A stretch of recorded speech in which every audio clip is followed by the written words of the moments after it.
Hey everybody, a while back when I first started my channel, I made a video where I talked about how I made my actual budget. It's been a couple years since then, and I wanted to update that video and hopefully give you guys a more clear picture about how you guys can set up your budget. I'll be using the Dave Ramsey app, which is a website and app that you guys can use for free. I use it a lot on the desktop and on my phone, and they both sync up with each other, so they're really easy to use, and I check it every day. Whether you're a high school student, a college student, or a young professional, you'll be able to use this video to help set up your first EveryDollar budget and get your budgeting skills on track. My name is Caleb, and you're watching the future Millionaire Band Director. When you set up the account on EveryDollar, it's going to walk you through a couple steps, but eventually you'll wind up here on the budget page. And you can start in any month that you want. I would recommend starting at the beginning of the next month and using the current month that you're in to start tracking and getting some of your habits and figure out how much you spend in certain areas. You'll also want to go back to previous months to see how much you average spending in certain areas. But the app itself is really intuitive, and it walks you from beginning to end on how to make a budget, starting with your income. Every budget, of course, needs to start with the income, how much money you'll be making in a given month. If you're a high school student, it's likely that you have a part-time job and maybe you get paid twice a month. If you're a teacher, you might, depending on your district, get paid once or twice a month, or in that rare special circumstance of getting paid every other week, you could get paid 3 times a month. I would recommend by starting out with an estimate of how much you're going to get paid every single month. So for example, paycheck 1 could be the paycheck that you get on the 1st, and paycheck 2 could be the one that you get on the 15th, if you're one of those people.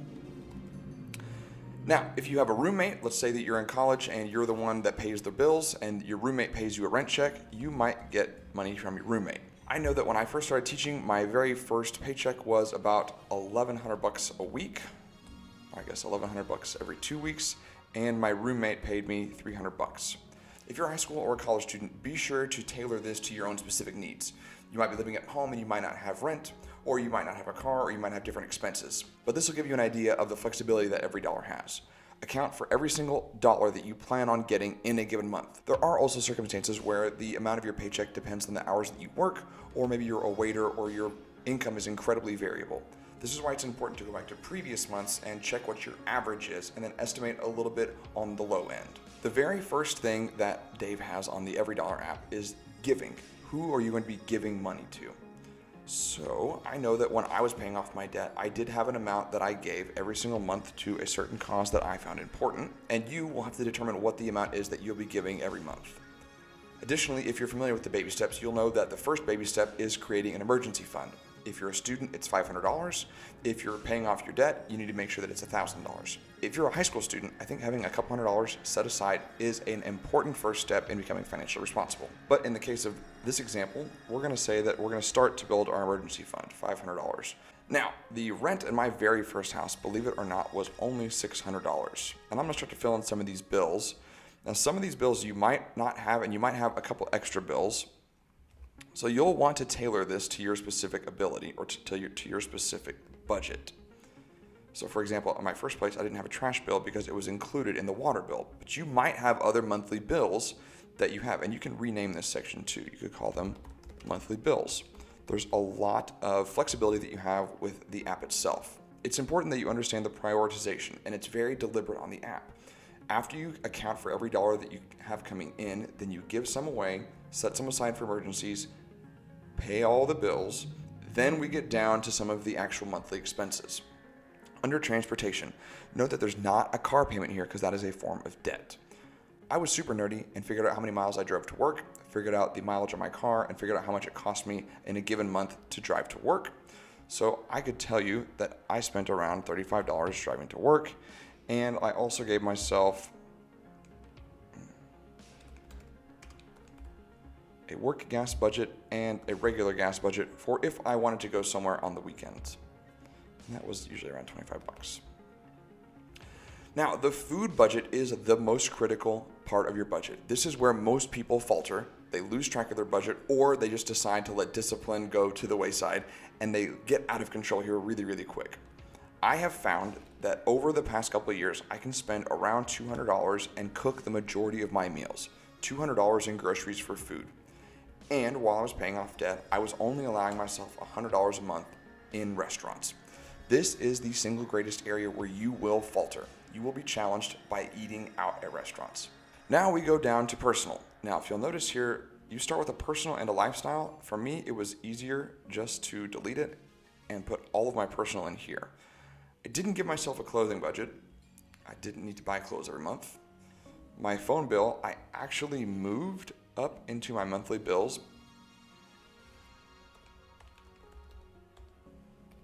I'm on my parents' family plan, it's only $30 a month. And we moved down here back to personal. So fun money, I ended up just calling miscellaneous, gave myself $60 a month, which means $15 a week to spend however I wanted. I could add that to my groceries, I could add that to restaurants, or I could add that to my debt, or I could buy myself anything out of that miscellaneous budget.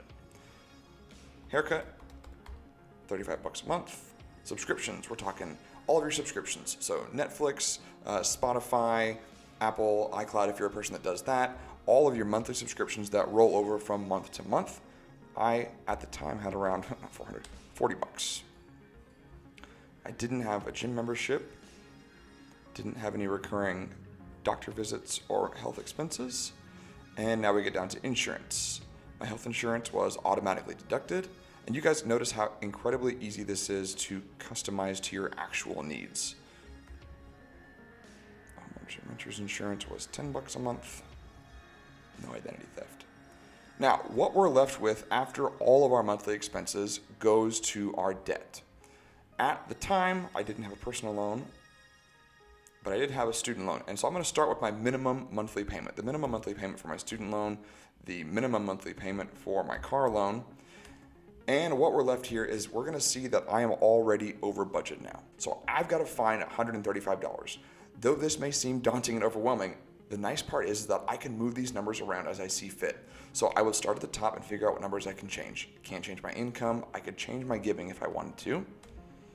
I could change the amount that I save. So maybe this month I'm only going to save $300. When I change this amount, now I've already got money left to budget with again. So we go back and we see if I want to add anything to my monthly car payments, or I can use the Dave Ramsey baby steps and just start with $400 in the emergency fund. I will also try to plan multiple months in advance. This gives me an idea of what I have coming. Notice how when I start my February budget, I have an exact copy of my January budget. And you'll notice here that under the savings, the emergency fund has rolled over. You can see that I have my $400 from last month and my $400 now from this month. All of these items have stayed the same. Now, let's say, for example, we go to March. In March, some of you guys will be getting your tax return. And let's say it's going to be $1,000. Well, now I've got another $1,000 to play with. So moving on down, I don't need to contribute any more into my emergency fund because I've already got now $1,000 remaining. So we see that I have $1,200 left to budget. I'm going to roll all the way down here and put this, as Dave recommends, on my smallest debt. And what I have left is $1,400. Now we are finally starting to make some headway on our debts. Notice that it took me all of January and all of February to build up my emergency fund and to start getting ahead on paying down my debt. That is totally normal. Fear not. But also, your budget is flexible. Your budget is flexible in the event that you need to change it. So let's say in a given month, I actually don't end up spending all of my restaurant money. Well, now I've got $55 left. I can move it down here and boom. Now I've moved my money around and I've actually put down more on debt. Of course, making the budget is only one small part of the battle. You're going to need to make sure that you track all of your expenses. The EveryDollar application has an option to subscribe and they'll log your purchases in for you, but it's $80 a year, and I was afraid of losing track of all my purchases. So I chose to log every single transaction in whenever I made that transaction, which meant that I had to train myself that as soon as I purchased something, I pulled out my phone and logged it in. You can also log in your purchases on the desktop. Add a new transaction. We'll say that I went shopping at Target and spent $98.78. We'll say that I went shopping on Saturday, and it obviously comes out of my groceries. But let's say, for example, in that grocery run, I have a pet budget. So we're gonna add pet budget here. Notice how easy it is, $40 a month for a bag of food. I am over, so I've gotta figure out where I can take it from. Go down to my pet budget, and there's my $40. Now, I can find my transaction, Target, add a split, pet. And I know that I spent $40 on that bag of pet food. And it will tell me how much I have remaining. Boom, done. Easy. You can now split a transaction.